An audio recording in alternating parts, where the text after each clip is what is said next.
Bahkan yang melakukan sodomi itu oknum-oknum dan dalam tanda kutip ya begitu-begitu. Ya. Nah, ini Bapak Ibu korban tipu dayanya Paulus katanya. Dari tadi itu jemuran umat Paulus katanya. Saya secara pribadi sangat bangga kepada Rasul Paulus karena Rasul Paulus tidak pernah mengajarkan orang Kristen kawin dengan anak kecil. Rasul Paulus tidak pernah mengajarkan orang Kristen nikahi janda-janda. Nggak pernah, itu Rasul Paulus. Ya, Rasul Paulus tidak pernah mengajarkan orang Kristen itu berperang, sekalipun Rasul Paulus sebelum bertobat dia sangat jahat terhadap orang Kristen, tapi ketika dia bertobat dia diubahkan. Apakah hidup Rasul Paulus yang diubahkan? Bukan, tapi hatinya diubahkan. Rasul Paulus itu sebelum dia jadi Rasul Paulus, sebelum dia ditangkap sama Tuhan, dia orang yang sangat taat dalam beribadah secara orang Yahudi, ahli Taurat. Dia orang Farisi. Rasul Paulus itu orang Farisi, sangat taat dia dalam beribadah, sangat taat. Itu Rasul Paulus, jago dia, sangat hebat dia. Dia salah satu anggota Sanhedrin. Itu kata Alkitab. Apa itu anggota Sanhedrin? Kalau sekarang di Indonesia ini dia salah satu petinggi MUI, Majelis Ulama Indonesia. Kalau di sana itu Sanhedrin. Itu kira-kira kalau saya cocok logi. Ya. Oh, sangat taat dia. Bahkan dia meminta surat kepada penguasa, kepada pemimpin pada waktu itu, supaya diberikan surat untuk dia mengejar-ngejar orang Kristen, membinasakan orang Kristen, memenjarakan orang Kristen dan membunuh orang Kristen. Tapi apa yang terjadi? Di pertengahan jalan dia ditangkap Tuhan. Ketika dia ditangkap sama Tuhan, hatinya diubahkan, pola pikirnya diubahkan, hidupnya berubah total, semuanya berubah total. Yang dulunya dia menghina, mengolok, mengejar-ngejar orang percaya, memenjarakan orang percaya, ingin membinasakan dan membunuh orang percaya. Begitu dia sudah percaya kepada Yesus, dia dikejar, dia dihina, dia diolok-olok, dia dicaci maki, dan dia dipenjarakan, bahkan dia dibunuh. Itu Rasul Paulus. Ya, luar biasa. Makanya kami sangat bangga ketika membaca surat-surat Paulus.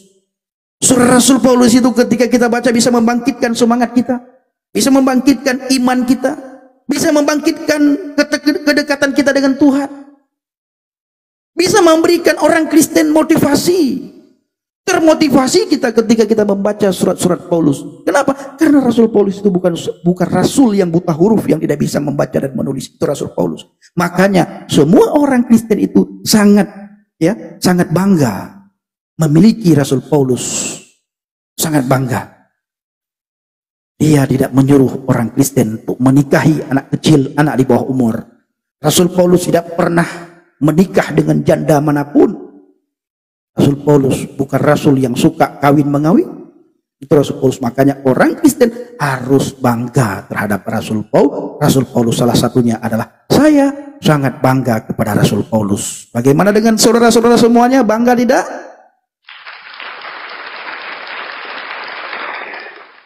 Haleluya, haleluya. Bui Makmunoh katanya, Bui Makmunoh katanya. Babi terus dibilang Bapak Ibu. Itu kalau bui itu apa artinya Bang Pendi? Bui itu artinya babi, saudaraku. Dia tidak tahu kalau babi itu enak, saudara.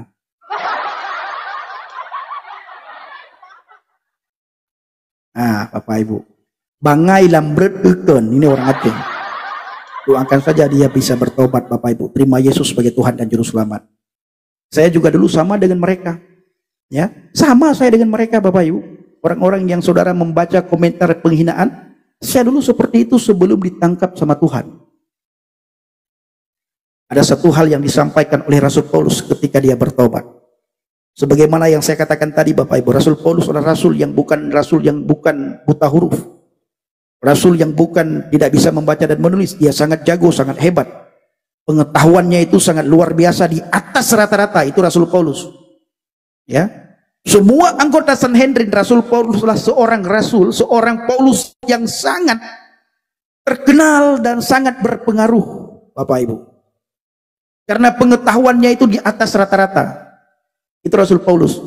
Tapi setelah dia bertobat, mengalami perjumpaan pribadi dengan Tuhan, apa kata Rasul Paulus? Apa yang kudapatkan dahulu itu sampah semuanya, Bapak Ibu. Bayangkan, seorang Rasul Paulus mengatakan, apa yang kudapati dulu itu sampah semuanya. Tahu kenapa sampah? Karena tidak ada hubungannya dengan keselamatan, saudaraku. Makanya Rasul Paulus katakan, apa yang kumiliki dulu, apa yang kudapatkan dulu, pengetahuanku secara luar biasa, itu sampah semuanya, karena tidak ada sangkut pautnya dengan keselamatan. Dan itu semua tidak bisa membawa aku ke surga. Tidak bisa membawaku ke surga dan tidak bisa menyelamatkan jiwa dan ragaku. Itu kata Rasul Paulus. Makanya dia katakan, apa yang kudapatkan dahulu itu adalah sampah. Ini saudaraku, ya. Kenapa Rasul Paulus mengatakan apa yang kudapatkan dahulu itu sampah? Karena apa, Bapak Ibu? Tidak bisa membawa Rasul Paulus ke surga. Tidak bisa, saudaraku. Akhirnya orang-orang di luar kekristenan mulai mencari-cari celah bagaimana bisa menghina Rasul Paulus. Akhirnya Bapak Ibu, mereka mulai pertanyakan, siapa orang tua Paulus? Bagi saya, siapa orang tua Paulus itu tidak penting. Yang paling penting adalah bagaimana berubahnya kehidupan Rasul Paulus setelah dia bertobat menerima Yesus sebagai Tuhan dan Juru Selamat. Kita banyak sekali melihat fiti-fiti, Bapak Ibu. Ada banyak orang Nias meninggalkan Yesus. Ada banyak orang Batak meninggalkan Yesus. Melihat fiti-fiti. Bagi saya, Bapak Ibu, saya tidak terlalu peduli dengan fiti-fiti tersebut. Yang saya lihat di setiap fiti-fiti yang beredar adalah bagaimana perubahan mereka setelah hidupnya, setelah mereka meninggalkan Yesus. Itu yang selalu saya lihat, Bapak Ibu. Perubahan mereka setelah meninggalkan Yesus. Dulunya tidak pernah membenci saudaranya, hari ini mereka membenci saudaranya. Dulunya tidak pernah menghina agama lain, hari ini mereka menghina agama lain. Dulunya tidak pernah mengolok-olok kitab lain, sekarang mereka mengolok-olok kitab orang lain, Bapak Ibu. Itu adalah perubahan yang saya dapatkan, yang saya lihat di setiap mu'alaf, khususnya orang Nias dan orang Batak. Makanya tidak boleh lagi orang Batak yang meninggalkan Yesus dan tidak boleh lagi orang Nias yang meninggalkan Yesus. Karena perubahan mereka ketika meninggalkan Yesus, mulutnya itu jahat, saudaraku. Kalau bahasa Ibrani dikatakan lason hara. Ya. Apa itu lason hara, Bang Pendi? Mulut yang jahat, lidah yang jahat, perkataan yang jahat, perkataan dan lidah yang menyakitkan orang lain. Itu dikatakan dalam bahasa Ibrani lason hara. Ya, apa katanya? Lason hara, saudara. Lason hara. Makanya ketika dia meninggalkan Yesus, dia selalu mengolok-ngolok imannya yang lama. Dulu tidak pernah mengolok imannya yang lama. Dulu tidak pernah mengolok-ngolok iman manapun, Bapak Ibu. Dulu tidak pernah mengolok-ngolok Tuhan manapun. Dulu tidak pernah mengejek dan menghina agama manapun, kitab manapun. Begitu meninggalkan Yesus, dia sudah mulai menghina dan sok jadi pahlawan, Bapak Ibu. Itu adalah mereka yang sering saya lihat di fiti-fiti, mereka yang sudah meninggalkan Yesus. Mulutnya apa, Bapak Ibu? Lason hara. Coba tulis, Bapak Ibu, lason hara. Ya, ketika engkau melihat ada mu'alaf yang mengolok-ngolok, menghina agamanya yang lama, menghina kitabnya yang lama, menghina nabinya, rasul yang ada dalam Alkitab, menghina Tuhan Yesus, mereka adalah lason hara. Ya, lason hara. Mulut yang jahat, lidah yang jahat, perkataan yang menyakitkan. Itu lason hara, saudara. Ini yang sering saya lihat, Bapak Ibu. Ya, tapi Bapak Ibu melihat, setiap murtadin ini bukan membanggakan murtadin, bukan. Setiap murtadin yang dulunya jahat, setelah dia percaya kepada Yesus, hidupnya diubahkan, pola pikirnya diubahkan, tutur katanya diubahkan, lisannya diubahkan, Bapak Ibu. Ya, tingkah lakunya diubahkan, perkataannya diubahkan, pola pikirnya diubahkan, budi pekertinya diubahkan, dan ada pembaharuan budi setiap orang yang percaya kepada Yesus.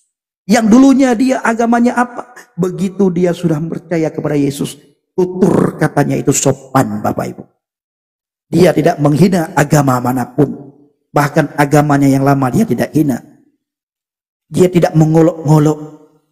Tetapi saudaraku, ada satu hal lagi yang lupa tadi saya katakan. Mu'alaf, Bapak Ibu. Begitu dia jadi mu'alaf, banyak mu'alaf yang saya dapatkan, dan Bapak Ibu juga pasti mendapatkan banyak mu'alaf. Ketika dia jadi mu'alaf, ketika dia pulang ke rumah orang tuanya, dia datang ke rumah orang tuanya, itu datang dalam keadaan sombongnya minta ampun karena merasa mayoritas. Ya, pulang dan datang ke rumah orang tuanya itu sombongnya minta ampun, Bapak Ibu. Habis itu dia tidak mau makan lagi pakai piring orang tuanya karena dianggap najis. Ya, dianggap najis, saudaraku. Dia tidak mau pakai piring orang tuanya karena dianggap najis, saudara. Saudara percaya atau tidak percaya, terserah. Tapi inilah yang saya dapatkan di lapangan. Saya seorang penginjil, ya. Saya seorang evangelis, saya seorang penginjil. Bukan gembala, saya bukan pendeta, tapi saya penginjil. Saya dapati orang-orang yang meninggalkan Yesus ketika dia datang ke rumah orang tuanya. Yang pertama sombong, ketika berbicara kepada orang tuanya itu sombongnya minta ampun. Berbicara kepada kakak, abang, adiknya sudah tidak ada sopan santun lagi. Dan ketika makan, Bapak Ibu, dia tidak mau lagi pakai gelas orang tuanya, tidak mau lagi pakai piring orang tuanya, karena itu dianggap najis. Tapi ketika orang tuanya kasih uang, diterima. Orang tuanya kasih uang, diterima. Tidak, uang tidak najis. Ya, uangnya tidak najis. Ini yang saya dapatkan, Bapak Ibu. Mau marah, marahlah. Tapi inilah satu hal apa yang saya dapatkan di lapangan. Itu yang saya sampaikan karena saya seorang penginjil. Jadi Bapak Ibu, doakan pelayanan yang akan kita lakukan. Saya pertengahan bulan ini, bulan Januari ini, saya berangkat ke Padang. Dan selanjutnya saya penginjilan lagi ke pedalaman Mentawai. Bapak Ibu bawa dalam doa syafaat agar pelayanan kita di Pulau Mentawai nantinya banyak mu'alaf-mu'alaf di pedalaman. Lewat pelayanan kita mereka kembali kepada Tuhan Yesus. Dan kalau Tuhan izinkan, nanti kita akan nyebrang ke Pulau Telu. Dari Mentawai ke Telu, ke Nias, ya, Pulau Telu. Saya pernah dulu sebulan di Pulau Telu. Nah, saya rencana menuju ke Pulau Telu lagi, penginjilan nanti ke Pulau Batu dan beberapa pulau di daerah Pulau Telu. Nah, Bapak Ibu dalam doa syafaat agar melalui pelayanan kita di bulan ini, mulai dari Mentawai, pedalaman Mentawai, banyak orang dikuatkan, banyak orang dimenangkan, dan banyak orang yang sudah undur dari hadapan Tuhan, mereka kembali kepada Tuhan Yesus. Karena keselamatan di bawah kolong langit ini tidak ada di dalam nama siapapun selain di dalam nama Yesus Kristus. Haleluya. Lanjut Bang. Haleluya. Oke. Mantang di pulau Bang. Lason Hara, kai pegalas masih tanggal 12 ke Jakarta. Lason Hara, kai tenak pupu yang nayu. Lanjut Bang, 15 menit Ini, Bang. Teman-teman ya tidak banyak hamba-hamba Tuhan yang mau bekerja seperti yang dilakukan Effendi. Karena seperti dia pergi ke Siberut dan lainnya itu, mereka tidak dapat upahnya secara instan, materi di lapangan, tapi dia berkorban. Tapi Tuhan tidak tinggal diam. Tuhan buka jalan kemudian di tempat-tempat di mana yang sudah Tuhan persiapkan. Karena Tuhan sudah selesaikan di dalam kitab sucinya kita orang Kristen dikatakan, ada yang menyiapkan lahan. Ada juga yang menuai. Nah, jadi dalam perjalanan Pendi ini dia tidak menyiapkan lahan, tapi Tuhan percayakan menabur benih dan menuai. Karena apa? Ini bertahap. Di satu sisi dia sedang menabur benih, di sisi yang lain Tuhan kirim orang-orang yang untuk dituai percaya kembali Yesus sebagai Tuhan dan Juru Selamat mereka. Tapi benih yang dari Tuhan terus diminta oleh Pendi dan tim. Tuhan minta benih dari Tuhan. Tuhan yang nyiapkan benih, bukan kita. Tugas kita percaya bergerak. Ya, kalau Tuhan kasih visi, Tuhan siapkan provisi. Kadang-kadang maaf kata kalau kita lihat perjalanan Pendi dari beberapa kesaksiannya, bukan karena uang lebih dia bisa ke sana, ke sini, ke pelosok-pelosok desa dengan transportasi air yang gak murah, tapi Tuhan izinkan dia bergerak karena dia melakukan destiny ilahi, dia melakukan panggilan ilahi, karena di sana ada jiwa-jiwa yang dituai, bukan hanya untuk menabur benih. Tapi kemudian setiap benih yang ditabur Pendi, nanti ada orang-orang lain lagi. 1 bulan kek, 1 minggu kek, 1 tahun. Kemudian benih itu dituai lagi oleh orang yang lain. Tapi ini masa percepatan. Ingat ya, ada masa percepatan karena Tuhan berjanji seperti yang dilakukan Elisa. Begitu Elisa setia kepada Elia, Elisa mendapat 2 double porsi pengurapan apa yang pernah dimiliki oleh Elia. Tapi Tuhan mengatakan begini, apa yang pernah aku lakukan, engkau akan melakukannya lebih besar dari apa yang aku lakukan. Itu janji Tuhan. Tuhan mau kita semua setia. Kadang-kadang apa yang kita berikan support untuk Pendi bukan nilai besarnya, tapi visi benih yang Tuhan lekatkan di kita saat Pendi bergerak. Percayalah, kita ikut support minimal dalam doa, karena Tuhan yang menyertai Pendi, Tuhan yang berjalan di depan Pendi. Siapa musuh yang masuk bertahan? Coba kita lihat VT-VT di YouTube dan di TikTok, tempat-tempat yang dilalui yang Pendi itu nggak gampang, penuh dengan resiko, penuh dengan dalam tanda kutip bayang-bayang maut karena aniaya dari mayoritas. Tapi Pendi dengan sangat terbuka, berani open camp, menyebarkan wilayah-wilayah di mana dia masuk. Karena Pendi percaya Tuhan Yesus menyertai Pendi. Untuk itu saudara-saudara yang kekasih, jangan tunggu engkau kaya, engkau mensupport, engkau berjalan, engkau bergerak, memberitakan kabar baik kemanapun Tuhan mengutus engkau.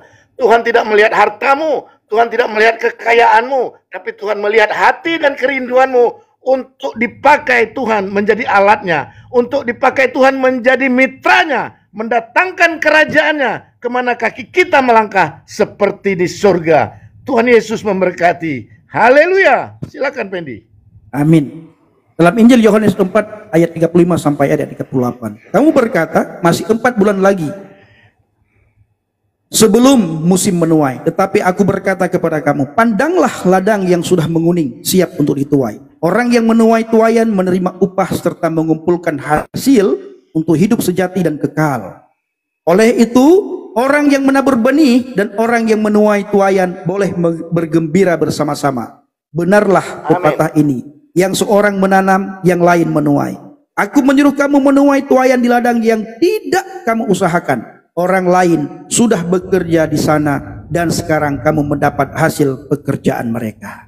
Haleluya Bapak Ibu. Padi sudah mulai menguning. Kita jangan lagi ulur-ulurkan waktu. Oh, masih ada waktu. Amen. Masih ada 4 bulan lagi. Masih ada setahun lagi. Tunggu ini, tunggu itu. Selama kita masih bernafas, selama kita masih diberikan kesehatan Bapak Ibu, ayo kita bahu-membahu, bergandengan tangan. Pergi memberitakan Injil. Pergi memberitakan kabar baik, karena waktunya sudah sangat singkat Bapak Ibu. Kalau kita melihat keadaan dunia ini, waktunya sudah semakin singkat, ya, sudah semakin menyerucut menuju ke sebuah arah, saudara. Jadi kita harus jeli akan hal ini. Jangan pernah kita bosan-bosan untuk bersaksi, jangan pernah kita bosan-bosan untuk pergi memberitakan Injil, jangan pernah bosan-bosan kita untuk menuai. Udah padi mulai menguning, pekerja sedikit, pekerja sangat banyak, tapi banyak pekerja yang lalai, banyak pekerja Bapak Ibu yang sudah merasa aman, yang sudah merasa nyaman, sehingga jarang sekali pekerja turun, jarang sekali pekerja datang ke pelosok-pelosok. Kalau dulu Bapak Ibu sangat banyak sekali para misionaris, para penginjil itu masuk pedalaman. Sekarang banyak para penginjil itu di kota-kota. Ke pedalaman Bapak Ibu jarang dimasuki, akhirnya dimasukilah oleh pekerja asing. Ya, pekerja asing masuk, mereka menuai ladang kita, mereka menuai kebun kita Bapak Ibu. Kenapa? Karena kita tidak mau menuai. karena kita tidak mau pergi ke pedalaman-pedalaman, saudaraku. Pekerja asing itu masuk ke pedalaman-pedalaman Kristen, ke kantong-kantong Kristen. Mereka membujuk, merayu orang-orang percaya, merayu anak-anak Tuhan supaya meninggalkan Yesus dengan berbagai iming-iming. Di Mentawai, Bapak Ibu, pedalaman Mentawai ada iming-iming sekolah, disekolahkan, ada iming-iming pekerjaan, ada iming-iming dikasih ini dikasih itu, banyak Bapak Ibu, ya, banyak sekali. Tapi ketika saya sampaikan hal ini, banyak di antara teman-teman dari seberang tidak percaya. Kenapa? Karena yang mereka ketahui, masuk Kristen itu dibayar. Yang mereka ketahui, masuk Kristen karena Indomie. Yang mereka ketahui, itu semua dilakukan oleh misionaris Kristen, Bapak Ibu. Padahal semua yang dituduhkan itu mereka lakukan, dan ini yang saya dapatkan di pedalaman, baik di pedalaman Mentawai maupun di Nias, ya. Ini banyak sekali orang yang nonton dari Nias. Coba, apakah benar yang saya sampaikan atau tidak? Ya, di pedalaman-pedalaman Nias itu saya jumpai. Ya, betul. Iya, merepah pengenan macam-macam. Ini menyota pikir pekiban akannya terjadi. Ternyata hal yang paling utama itu kawin. Ya. Semangat pertama itu kawin. Jadi teman-teman di bawah, semangat pertama mereka mau murtad, dikasih nikah, saudara. Dikasih pasangan hidup. Kemudian dijanjikan ABCD sampai dijanjikan naik haji. Nah, tapi itu banyak yang tidak terlaksana, ya cuma satu, naik haji. Kalau janji kawin pasti terjadi. Pasti. Ya, orang Nias itu banyak yang seperti itu juga. Itu di Aceh, di Melabuh itu banyak orang kita Nias, ya, di Melabuh itu yang jadi mualaf. Itu di Melabuh. Itu bukan gara-gara lain. Kalau mereka katakan, oh saya menemukan ini, bukan menemukan itu, dia menemukan perempuan, Bapak Ibu, di sana. Akhirnya meninggalkan Yesus, ya. Bukan gara-gara ini, gara-gara itu, bukan. Terima kasih Bang Song, terima kasih pausnya dan semuanya, Bapak Ibu, terima kasih ya. Nah, oleh karena itu Bapak Ibu, itu yang kita dapatkan, itu yang kita beritakan. Makanya kalau Bapak Ibu lihat VT-VT saya, itu banyak sekali perkataan-perkataan yang saya potong-potong, kecuali kepada orang tertentu saya kirim ya. Nah ini lihat ini. Kepada para hamba Tuhan, ayo kita memberitakan Injil. Ini bukti yang saya temukan di lapangan. Apalagi yang ditunggukan. Nah, coba perhatikan apa yang mereka bicarakan. Ketua mu'alaf di Mentawai, Bapak Ibu, itu dibayar setiap bulan itu berapa ratus ribu. Hanya beberapa ratus ribu. Bayangkan sekali yang mau disunat, ini laki-laki hari ini dia meninggalkan Yesus, mu'alaf. 2 hari kemudian didatangi, Bapak Ibu. Didatangi, diajak untuk sunat. Siapa yang mau sunat itu dibayar, Bapak Ibu. Ada yang dikasih uang 250.000, ada yang 300. Nah, kalau di antara para mu'alaf itu, dia rajin dan aktif dia di musalla, atau dia rajin ke Islamic Center di Sibrut, nah itu diangkat jadi ketua mu'alaf. Nah itu kehidupannya mulai enak. Saya datangin sebuah desa kemarin itu, di pedalaman Mentawai, ada satu desa, itu sudah beberapa kali gonta-ganti ketua mu'alaf, Bapak Ibu. Gara-gara apa? Gara-gara ini semuanya. Fulus. Gara-gara fulus. Napeng naineng, naineng. Sama kayak Jumba kakaru gara-gara puluh Jumba.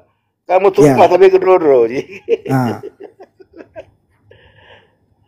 Gara-gara itu semua. Jadi masalah pendapatan teman-teman ya. Ya keributan